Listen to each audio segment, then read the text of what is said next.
16,000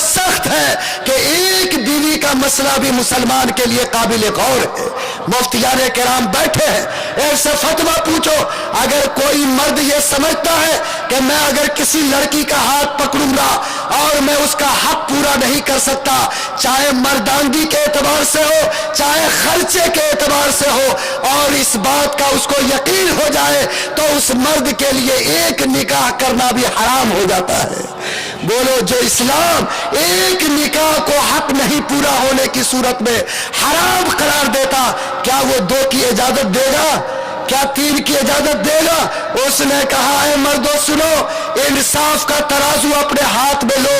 اگر تمہارے جذبے میں یہ بات ہے کہ دوسری شادی کرو تو خبردار, اگر تم نے کسی کا ہاتھ پکڑا تو ہاتھ پکڑنے سے پہلے سوچو کہ اگر رائی کے دانہ کے برابر بھی تم کو یقین ہو جائے کہ تم سے انصاف نہیں ہوگا تو یاد رکھو دوسرا نکاح کرنا تمہارے لیے حلال نہیں ہو سکتا ہے. بولو, جو اسلام دوسرے اور تیسرے نکاح کے بارے میں اتنا سخت قانون رکھتا, کیا وہ 4 کی دھڑلے سے اجازت دے گا؟ ارے بولے نہ دے گا. اور جو پادری اور پنڈت اور جو ہندوستان کا سیاسی یہ بابا دھام آج جو اعلان کرتا, آپ ایمانداری سے بتاؤ کہ سراسر جھوٹ ہے کہ نہیں. اور ہم نے کہا کہ آپ 4 شادی کے بارے میں مسلمان ہی کی گردن پہ کیوں ہاتھ ڈالتے ہو؟ ذرا اپنے دامن کو جھانک کے دیکھو اور نکالو سینسس رپورٹ. انہوں نے سن 2011 کا سینسس رپورٹ نکالا, اس کو انہوں نے دیکھا. آج وہ رپورٹ کہتی ہے کہ سب سے زیادہ 1 سے زیادہ شادی کی شرح ہندو برادری میں ہے, نمبر 2 سکھ برادری میں ہے, نمبر 3 عیسائی برادری میں ہے, اور چوتھے نمبر پر مسلم برادری میں ہے. آج بتاؤ کہ مسلمان چوتھے نمبر پر, تو آج اس کا آپریشن اور آج اس کے چہرہ کو داغدار کرنے کا ناپاک منصوبہ سب سے آگے ہے. تو بتاؤ اس قوم کے اوپر ظلم اور اتیاچار ہے کہ نہیں؟ ارے ہے کہ نہیں؟ اور ہم نے کہا کہ آج اگر 4 اور 2 تم رکھے ہو تو یہ بھی کم ہے. جتنا طوائف کا اڈا ہے, جتنا ہوٹل کے دروازے ہیں, اللہ کی قسم آج بند کر دو, 10-10 بیویاں تم رکھنے پہ مجبور ہو. ارے ہوگا کہ نہیں ہوگا؟ ہم تو حلال راستہ چنتے ہیں تب یہ حال ہے. اور تمہارے لیے تو 64 دروازے کھلے ہیں, اور انہوں نے بڑی چالاکی سے حرام کے لیے راستہ کھول دیا ہے. آپ ان کا کارنامہ سنیے گا تو آپ کو سمجھ میں آئے گی کہ عقل یہاں ہے کہ یہاں. انہوں نے کہا کہ اگر کوئی مرد عزت کے ساتھ کسی دوسری عورت کا ہاتھ پکڑتا ہے تو یہ کرنا جرم ہے, لیکن اگر آج ریلیشن شپ کے نام پر اور آج فرینڈ شپ کے نام پر آج اگر 10-10 عورتوں کو رکھیل بنا کے رکھتا تو ہندوستان کا قانون اس کی اجازت دیتا ہے. بولو, پاکیزہ طریقے پر اگر 2 بیوی کوئی رکھے تو حرام, اور ناجائز طریقے پر اگر 10 کو رکھیل بنا کر رکھے تو جائز. کیا یہ فتویٰ ہمارے لیے قابل قبول ہے؟ ارے بولو نہ ہے. ہاں, یہ کہتا کہ سنو, 18 سال سے کم لڑکی کا نکاح کرو گے تو جرم ہو جائے گا, اور 16 سال کی لڑکی کو گرل فرینڈ بنا کے رکھو گے تو قانون تم کو حفاظت دے گا. بولو, ایسا الٹا قانون دنیا کہیں دیکھے ہو؟ ہم ایسے قانون کو تسلیم نہیں کریں گے. ہمارا قانون جو اللہ کا ہے اور جو اسلام نے ہم کو دیا اس میں کہیں ظلم نہیں ہے, انصاف ہی انصاف ہے. یہ 1.5% بیٹیاں جن کے اوپر تم مظلومیت کے بات کہہ رہے ہو, یاد رکھو یہ بیٹیاں ہماری ہے. ہم نے ہمیشہ ان کے آنسو پوچھے ہیں اور آج بھی ان کا آنسو پوچھنا ہم جانتے ہیں. یاد رکھو, اس کے نام پر اگر تم ایسا کارڈ کھیلنا چاہتے جیسے اس ملک کے 25 کروڑ مسلمانوں کا حق چھینا جائے تو یاد رکھو یہ قوم کسی قیمت پر اس کو برداشت نہیں کر سکتی ہے. انشاءاللہ ہمارا یہ جذبہ رہے گا اور ہم اسی یقین کے ساتھ اور ایمان کے ساتھ انشاءاللہ اس ملک میں جیئیں گے اور اعلان کریں گے کہ جان مانگو تو جان دیں گے, مال مانگو تو مال دیں گے. یہ نہ ہوگا ہم سے ہرگز کہ نبی کا جاہو جلال دیں گے. اللہ اگر یہ یقین عطا کر دے تو ان کی مکاری بھی سمجھ میں آئے گی, ان کا جھوٹ بھی سمجھ میں آئے گا. ابھی بھاؤنگر گجرات میں جب مسلم بیٹیوں نے حق کا نعرہ لگایا تو یسودا بہن بھی آ گئی اور انہوں نے بھی ان کے ساتھ کھڑے ہو کر نعرہ لگایا اور کہا کہ سنو ہم تمہارے ساتھ ہیں، اور انہوں نے نعرہ دیا کہ مسلم بیٹیوں اس پردھان منتری جی سے کہہ دو کہ جو پردھان منتری 40 سال سے اپنی ایک بیوی کو انصاف نہیں دے سکا وہ ملک کی لاکھوں بیٹیوں کو کہاں سے انصاف دے سکے گا۔ اس لیے سچائی اپنے کو منواتی ہے اور سچائی اپنے کو منوا کر رہتی ہے۔ انشاءاللہ آپ بیدار رہیں گے، آپ چوکنا رہیں گے، اپنے بڑوں کے ساتھ رہیں گے۔ مفتی سعید الرحمان صاحب، ہمارے جناب مولانا محمود صاحب دریا آبادی اور ہمارے سیکریٹری صاحب خیر الدین خان صاحب ہیں اور ہمارے مولانا عبد الرشید ندوی صاحب، یہ قافلہ حق و سلامتی جس کا چراغ یہاں جلا ہے، اگر آپ ایسے نعروں پہ لبیک کہتے رہیں گے اور جس طرح دستخطی مہم میں انقلابی انداز میں آپ نے بیداری کا ثبوت دیا، اگر اسی طرح بیدار رہیں گے تو اللہ سے امید رکھنی چاہیے کہ کوئی ہمارے حق کو ہمارے ہاتھ سے نہیں چھینے گا۔ اور معاملہ عدالت میں ہے، عدالت کے سامنے آج 25 کروڑ مسلمانوں کے جذبات ہیں، اس ملک کا ماضی بھی ہے، اس ملک کا حال بھی ہے اور اس ملک کا مستقبل بھی ہے۔ عدالت سے انصاف ملا ہے اور انشاءاللہ ہمیں بھی انصاف مل کر رہے گا۔ وہ عدالت جس نے ہمارے بہت سارے ان نوجوانوں کو جو جیل کی سلاخوں میں بند تھے، بولو اس کے دروازے سے انصاف ملا کہ نہیں ملا؟ آج اگر ہمارا معاملہ عدالت کی چوکھٹ پر ہے تو جو آئین ملک کا کہتا اور جو اس ملک کی چیزیں ہم کو حق دیتی، مجھے امید ہے کہ انشاءاللہ عدالت سے اس کا تحفظ ہوگا اور ہم اس ملک میں اپنے سجدے کے نشان کے ساتھ، اپنے مسجد کے میناروں کے ساتھ، رسول کی سنت کے ساتھ، اپنی پیشانی کے داغ کے ساتھ انشاءاللہ رہیں گے، اور جب ضرورت پڑے گی سب کچھ قربان کر سکتے ہیں لیکن دین سے دستبرداری کو قبول نہیں کر سکتے۔ انشاءاللہ ذرا ہاتھ اٹھا کے کہہ دیجئے انشاءاللہ اللہ قبول فرمائے، اللہ آپ کے دل کے دروازے کو کھول دے۔ لیکن لوگوں آپ یہ بتاؤ کہ اگر ہم نے ان کے ساتھ لڑائی ٹھانی ہے تو جو نقصان ہم کو اپنے گھر سے پہنچا ہے کیا اس کی بھی تلاشی ہونی چاہیے کہ نہیں ہونی چاہیے؟ ارے ہونی چاہیے کہ نہیں؟ میں بڑے کرب کے ساتھ کہتا کہ ایک آدھ دو جو مسلم بیٹی بہک کر آج اس چوکھٹ پہ گئی ہے، ایمانداری سے بتاؤ کہ یہ بھی کسی مسلم لیبل والے خاندان کی ہے کہ نہیں ہے؟ آج اگر وہ چوکھٹ پہ نہیں جاتی تو آج کسی کو زبان کھولنے کی جرات نہیں ہوتی۔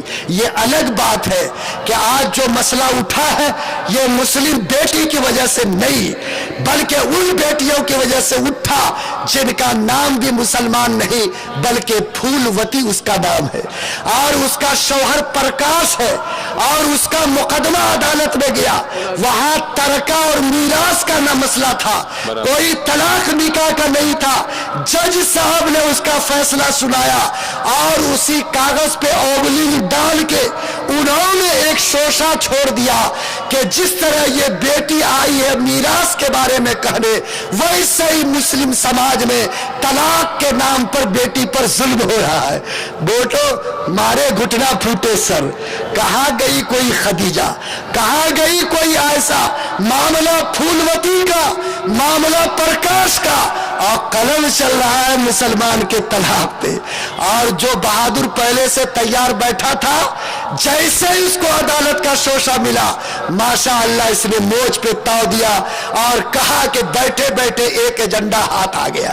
ارے آیا کہ نہیں آیا؟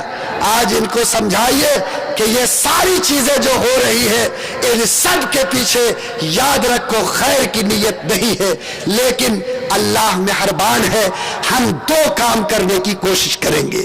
ایک کام تو یہ کہ میرا یقین ہے کہ سب سے طاقتور قلم اللہ کے ہاتھ میں ہے، ارے بولو ہے کہ نہیں؟ اور ساری دنیا کے تقدیر کا مالک اللہ ہے۔ اللہ فرماتے ہیں کہ اپنی زندگی کی فلاح کے لیے خالی حکومت کے چوکھٹ کی طرف، خالی اپنے قوت بازو کی طرف نہیں، بلکہ میری قدرت کی طرف بھی دیکھو۔ میں وہ قدرت والا خدا ہوں کہ روزانہ تمہارے سامنے رات کالے کے پیٹ سے دن کا سورج طلوع کرتا ہوں، اور دن کے طلوع ہونے والے سورج کے اوپر رات کی سیاہی ڈال کر رات کی چادر کو تان دیتا ہوں۔ جو اللہ روزانہ رات کی تاریکی سے چمکتا ہوا سورج نکالتا، کیا وہ ہمارے تحفظ شریعت کا سورج نہیں اگا سکتا؟ اور اللہ فرماتے ہیں کہ میری قدرت کو پہچانو، یخرج الحی من المیت ویخرج المیت من الحی۔ میں تو روزانہ زندہ کے پیٹ سے مردہ اور مردہ کے پیٹ سے زندہ کو نکالتا۔ جو اللہ ایسی قدرت والا ہے، کیا ایسے مردہ حکومت کے پیٹ سے تمہاری زندگی کا انتظام کر سکتا کہ نہیں کر سکتا؟ لوگوں بتاؤ، اللہ اپنی قدرت کا تماشا دکھاتا اور روزانہ زندہ مرغی کے پیٹ سے مردہ انڈا نکالتا کہ نہیں نکالتا؟ اور مردہ انڈا کے پیٹ سے زندہ چوزا باہر کرتا کہ نہیں کرتا؟ کہتا ہے کہ بھٹکتے کہاں ہو، میری قدرت کا تماشا دیکھو، اس پر یقین کرو۔ اگر تم میری قدرت کو پکڑ لو گے اور یقین کے ساتھ میری دامن کو تھام لو گے، تو اب اگر زندہ مرغی سے مردہ انڈا کو نکال کر اور مردہ انڈا کے پیٹ سے زندہ چوزا کو باہر کر سکتے، تو سیاہ رات سے بھی چمکتا سورج نکال سکتے کہ نہیں نکال سکتے؟ تو کرنا کیا ہے؟ جب آدمی سمندر میں چلتا ہے اور کشتی بہت اچھی چلتی ہے تو بانسری بجاتا ہے، گانا گاتا ہے، اور جب دیکھتا ہے کہ موج اٹھی اور کشتی ڈگمگانے لگی تو ہو اللہ کا نعرہ لگاتا کہ نہیں لگاتا؟ آج بھی تمہاری کشتی گرد آب میں ہے، اور ظالم کا ہاتھ جو بہت طاقتور ہاتھ ہے آج شریعت کو تم سے چھیننا چاہتا، تو کیا ہو اللہ کا نعرہ لگاؤ گے کہ نہیں لگاؤ گے؟ تو سوچو کہ آج بھی کم سے کم میری پیشانی خدا کے سامنے جھک کر میرا ہاتھ اللہ کے سامنے اٹھنا چاہیے کہ نہیں اٹھنا چاہیے؟ طے کرو کہ شریعت کی حفاظت کی بھی خدا کے دروازے پر مانگیں گے، اور جس مجمع میں بیٹھنے والا ایک ایک مسلمان یہ طے کرو انشاءاللہ کہ آج کے مشکل حالات میں میری پیشانی خدا کے سامنے جھکے گی، اور ہم اللہ سے اس کی دین کی حفاظت کی بھیک مانگیں گے۔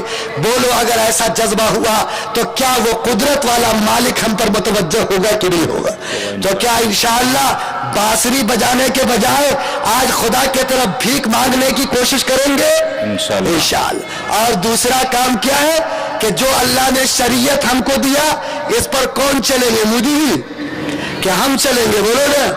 آج ایمانداری کی بات یہ ہے کہ اگر آپ رات تنہائی میں تکیہ پہ سر رکھیں اور اللہ کی قسم جناب محمد الرسول اللہ کی شریعت پہ غور کریں، تو آپ کا زمین آپ کو ملامت کرے گا کہ 75% شریعت کا حصہ وہ ہے جو آج تک میری زندگی میں داخل نہیں ہوا۔ لوگوں بتاؤ، شریعت کے معنی راستہ کیا آتے ہیں، اور راستہ چلنے سے زندہ رہتا، اور جب کوئی قوم کسی راستے کو چھوڑ دیتی ہے تو بولو وہ راستہ مردہ ہوگا کہ نہیں ہوگا؟ آج اگر شریعت کو بچانا ہے تو قسم کھا کے جاؤ کہ انشاءاللہ ہم خود آج سے شریعت پر چلنے کی کوشش کریں گے انشاءاللہ۔ میرے سر پر شریعت کی پہچان ہوگی، میری پیشانی پہ سجدے کا داغ ہوگا، میری آنکھ وہ دیکھے گی جس کو دیکھنے کا خدا نے حکم دیا ہے۔ آج سینکڑوں نہیں لاکھوں نوجوان آج اپنے آنکھ کی پتلی کو موبائل کے اسکرین پہ ناپاک کر رہا ہے، آج وہ فلم تھیٹروں میں جا کے اپنے اس آنکھ کی پتلی پہ گندگی کے دھبے لگا رہا ہے۔ اگر میرا ضمیر پاک ہے تو لوگوں بتاؤ کیا ہم نہیں کہہ سکتے کہ رب کریم جو آنکھ اتنی پاکیزہ تھی، کیا اس کو نیٹ پر بلو فلمیں دیکھ کر گندی تصویروں سے اس کو سیکھ کر کیا اس آنکھ پہ داغ لگائیں گے؟ بولو اگر اس آنکھ پہ داغ لگے گا تو دوسرا تمہاری آنکھ کو بدنام کرے گا کہ نہیں کرے گا؟ آج طے کرو کہ آنکھ غلط نہیں دیکھے گی، زبان جھوٹ نہیں بولے گی، ہمارے ہاتھ کسی کو دھکا دے کر نہیں گرائیں گے، ہمارے ہاتھ سے کسی پر ظلم نہیں ہوگا، ہمارے پیر کوئی غلط قدم نہیں اٹھائیں گے۔ اے رب کریم، یہ آنکھ اس لیے نہیں ہے کہ کسی کو غلط دیکھے، یہ تو اس لیے ہے کہ کوئی نابینا اگر گڈھے میں گر رہا ہے